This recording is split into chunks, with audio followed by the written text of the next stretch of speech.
All right. Good morning, YouTube. We are back, and it's been a hot minute. Just been busy with work, clients, etc. But that's no excuse. So we're going to make a good attempt to get back onto the weekly YouTube posts. So today we're going to go over check-ins, we're going to go over cycle, we're going to go over plans for 2026, and then of course tag in the last pull day. So check-ins in themselves, I'll throw them up on the screen here. But we're sitting at 224.5, 225 pounds, which is the leanest I've ever been at this weight. So that's good. I've got no complaints there. Visually, we feel good, we look good, and we probably have another 6 pounds to go in regards to the push-up phase, which we've actually extended another 10 weeks just because blood work came back a couple weeks back. Everything was fine, dandy, and healthy, and I feel good. So we definitely are being able to be as productive as we possibly can. So an extra 8, 9, 10 weeks has been added to the push phase. Aside from that, cycle wise, I just had to restart this video and calculate what the actual milligrams are for the week, because I was going to go into specifics about what I'm actually running compound to compound, dose to dose, but it's not really relevant to you guys.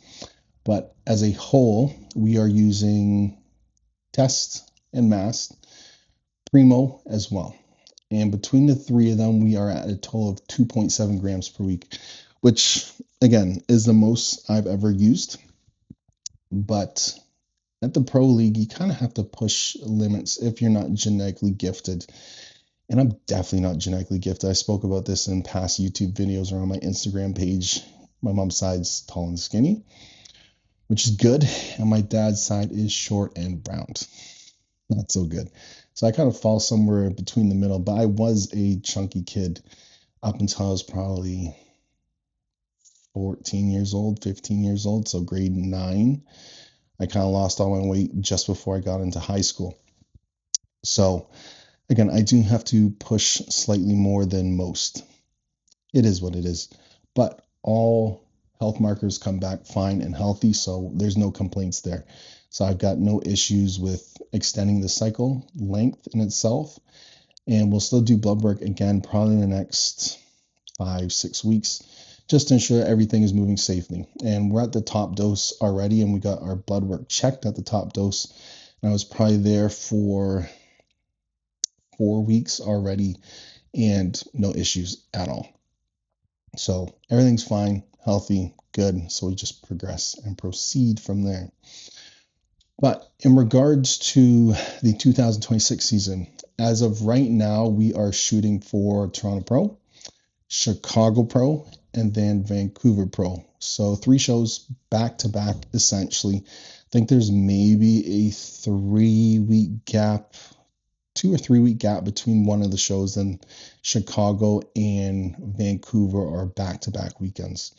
And it'll be nice this time. Last season, I wasn't able to travel with the wife, given that she was teaching, etc., competing during her school year. Now, I think the only show that she'll be missing is Toronto Pro, just because that is near the last 2 weeks of school. So she won't be able to come to that, which is totally fine. It's not a big deal.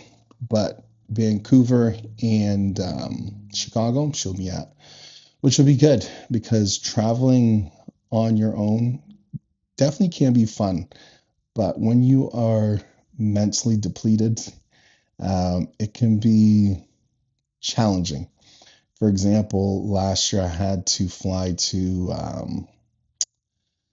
where was I going? I think it was to Florida, and I had a delay in Atlanta. Long story short, my flight was already delayed going to Florida, and I had to get a transfer or a secondary flight, whatever the technical word is, in Atlanta. So I had to jump off my plane, grab my bags, run to my next plane. And I had a total, I think, of 15 minutes. And anybody that's been to the Atlanta airport knows how fucking big it is. And long story short, I'm sprinting, I'm running, and every couple hundred meters I ask so and so worker, am I going the right direction? Am I going the right way? How much further do I have to go, etc. And everybody was pretty useful, except for this one cleaner that just fucked me.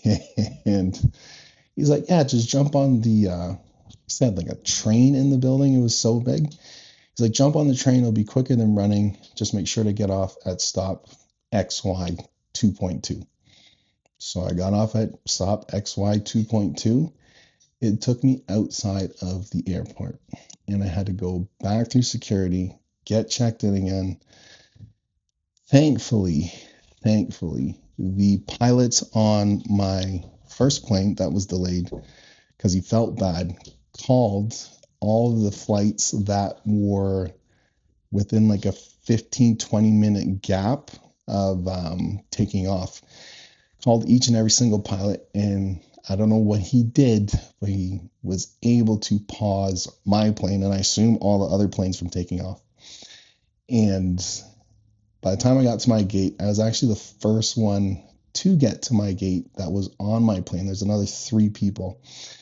And they held the plane till the 3 of us, well, 4 of us all got on the plane and we took off. But again, if I had my wife there to think for me, as opposed to just trusting every random Joe Blow, I wouldn't have been in that stressful situation because I was actually debating on just saying, F it, I'm not going to the show because I was just so stressed out. Thankfully, we did not do that and I placed second, so it paid off. But still an experience in itself. Anyways, so we'll get into the actual video of back training. I'll do a voiceover just because I didn't want to talk through the video in itself while I was filming. I just wanted to get a good session in, get the job done, and crack on from there. So we'll see you guys next time, YouTube. Be sure to like, share, subscribe, and get in there, get the job done within your session if you're training today. Peace out. So our first exercise today is dumbbell bicep curls.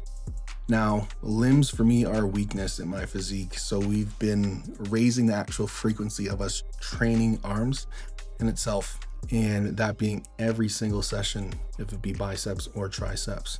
And with the frequency being high, the actual volume per session is quite low. So we're just doing 2 sets here. I wanted to do the dumbbells today, switch it up a little bit from the cables, and I enjoyed it. It was good connection, happy with it to a complete T. So if you're like me, you might have to train at a higher frequency for arms to get them to develop. Then here we got our first back exercise, single arm machine rows. This is the Life Fitness row, and it's very nice, to be honest with you. Slight lean over to the one side that you're working and just making sure that arm path is as close to the rib cage as possible. And you get a damn solid contraction. If you're going single arm, we'll go double arm in a little bit here, but very, very pleased with this machine. It's a very good setup, and I could not recommend it to anybody else that is setting up a gym or a facility. I would be high on my roster to pick. Then our next movement coming up is lat pull downs.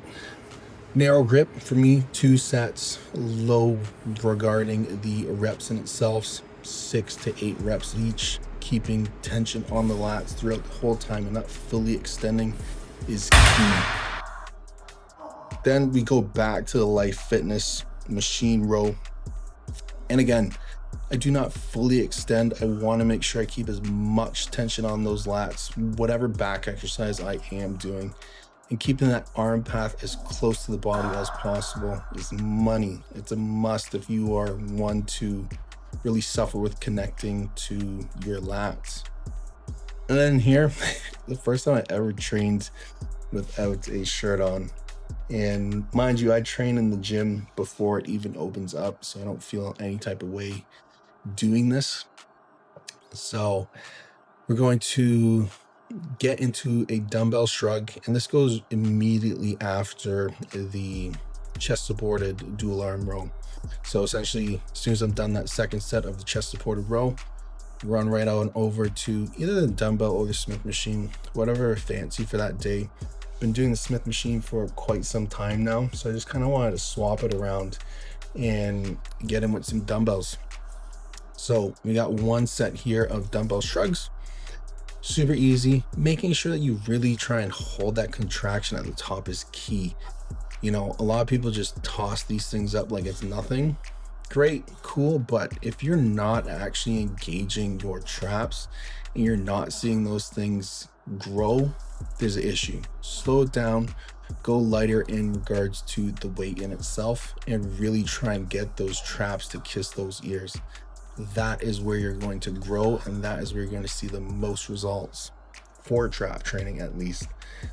And yeah, I just kind of want to see what the back looked like, so took the shirt off, see what we see. I'm happy with it. And then we go to our upper back machine row, and this bar in itself is phenomenal. I don't know what it's technically called, but you can change the actual width of it quite easily. So all the tension here is up into the rhomboids, mid traps, and semi lower traps, just to get the extra 3D depth in regards to that upper back is really what I'm searching for.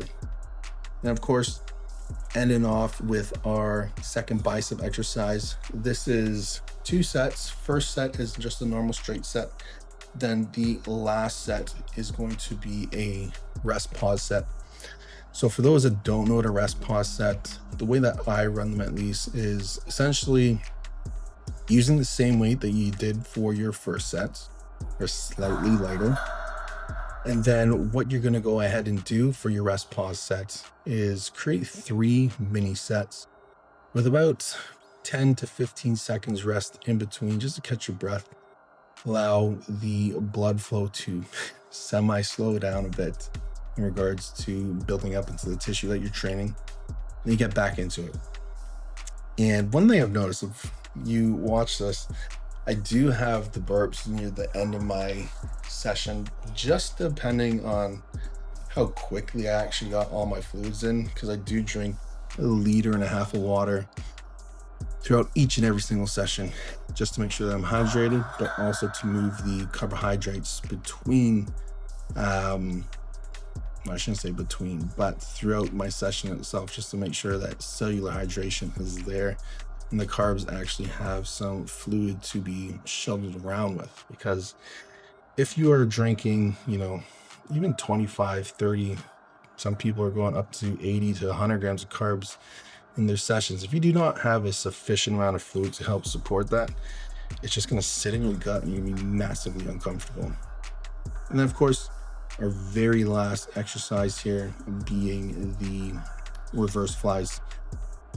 If you are one that has core rear delts, this is a phenomenal exercise to get done and grow them.